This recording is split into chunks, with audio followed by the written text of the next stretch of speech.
Some of them telling me that, hey, even if it rains, I don't think we're going to see that. Hopefully they're still going to go out there, but you would know best. Right. No, yeah, it's not going to be wet tomorrow, or it's going to be drier than today, but otherwise it's going to be similar to today. The clouds and the cool temperatures tomorrow, but no more rainfall. We've had quite a bit of that. Well, at least some Iowans have here over the past few days. Take a look at the map behind me where you see a yellowish color. That's at least 2 inches of rain from the radar estimates. Some pockets higher than that as well, generally north of Highway 30 from, the rain that came along Tuesday night, Wednesday night, Thursday, Friday. Generally, northern half of the state were the big winners. Saw over 4 inches of rain up in Fort Dodge, almost 3 in Webster City, Ames over 2 as well. Again, generally Highway 30 northward, only around a ½ an inch or so. A lot of the totals I saw around the Des Moines metro and generally less than that across much of southern Iowa this week.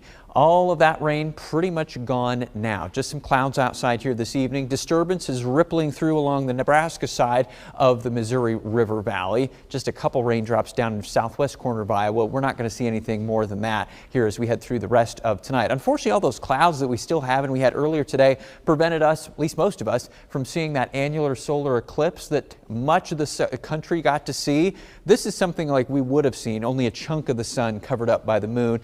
This picture came in from Carson, who traveled all the way from Iowa down to Texas to actually see these type of images, the full, almost full coverage of the moon, covering almost all of the sun except for that little ring around it. That's why it's called annular. It's not a total solar eclipse. Really cool stuff that traveled across the western and southern part of the U.S. earlier today. Fortunately, we had all those clouds, so we didn't quite get to see it. Temperature this evening pretty much stuck where it's been all day, lower 50s here as we go past the 10 o'clock time frame. Light wind out of the north, pretty quiet here as we go through the rest of tonight. Clouds will continue to stream overhead, generally from north to south. That's where we start tomorrow morning around sunrise. Still gray skies early on your Sunday. As we go through the day tomorrow, I think we will slowly break up the clouds, especially towards late afternoon and into early evening.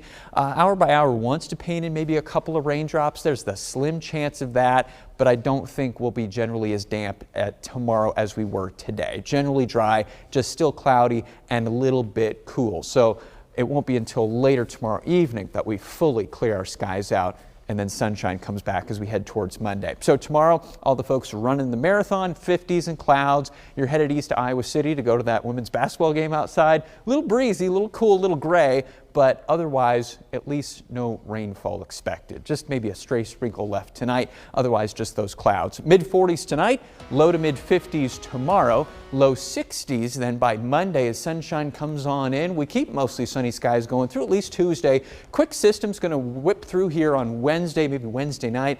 Maybe a couple of showers are possible. Nothing majorly impactful, though, in terms of rainfall. Otherwise, it's a lot of 60s and mainly dry skies through much of that 8-day.